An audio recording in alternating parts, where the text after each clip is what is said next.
আসলে আমি অনেক রান্নাবান্না জানি। এটা আসলে বিফ তেহারিটা আমার রান্না করা অনেক মজা লাগে। আপনারা চাইলে আমার রান্না একবার ট্রাই করতে পারেন। আমার রান্নাটা অনেক মজা, অনেক মজা, অনেক মজা। আজকে আমাদের কাচ্চি এক্সপ্রেসের আমরা বিফ তেহারি রান্না করব ভাই।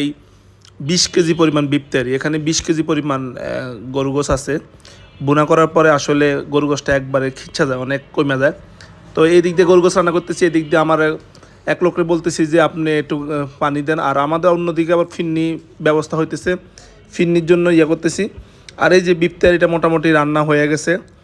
বিফ তেহারি রান্না করার পরে সরিষার তেল দিয়ে বিফ তেহারি আসলে আমি আসলে বেশিরভাগ রান্নাবান্না করি না, কারণ আমাদের সব বাবুর্চি আছে। আমি মাঝে মধ্যে যেটা আমার ভালো লাগে ওই জিনিসটা আমি বেশি রান্না করি। আর আমি আসলে কাচ্চি এক্সপ্রেসের মালিক হইলে কী হইব, কিন্তু আমি কাচ্চি এক্সপ্রেসের সব রান্না করতে পারি। কেননা মাঝে মধ্যে বাবুসিরা মাঝে মধ্যে অনেক পিক আপ নেয়, মাঝে মধ্যে ভাব নেয়, ওদের ভাব যেন না নিতে পারে এই জন্য আমি সব রান্না শিখে রাখছি। আর আমার রান্নার টেস্টও অন্যরকম, আর আমার রান্না অনেক মজা। এটা এই যে আমি আজকে দুপুরবেলা বিফ তেহারি রান্না করছি। আসলে আমার মোটামুটি আলহামদুলিল্লাহ অনেকগুলো দোকান আছে, কিন্তু তারপর আমি সব কাজ করতে আমার খুব ভালো লাগে। আমি সব কাজই করি। আমি যখন যে অবসর থাকি, আমি যখন যেটা করতে চাই তখন আমি ওটাই করি। আসলে নিজের কাজ নিজে করা ভালো।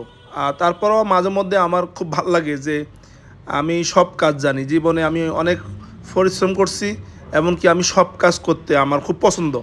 আমি মালিক হিসাবে আমি কখনো ভাবলই থাকি না যে আমি মালিক, তোমরা কাজ করো, আমি ভাবে থাকি তা না। এই যে আমার তেয়ারি ফুল হয়ে গেছে ফাই, এখানে 500 জনের তেয়ারি আছে। আপনি চাইলে আমাদের কাচ্চি এক্সপ্রেসে এসে বিফ তেহারি সরিষার তেলের এটা ট্রাই করতে পারেন। এটা অনেক মজা, অনেক সুস্বাদু।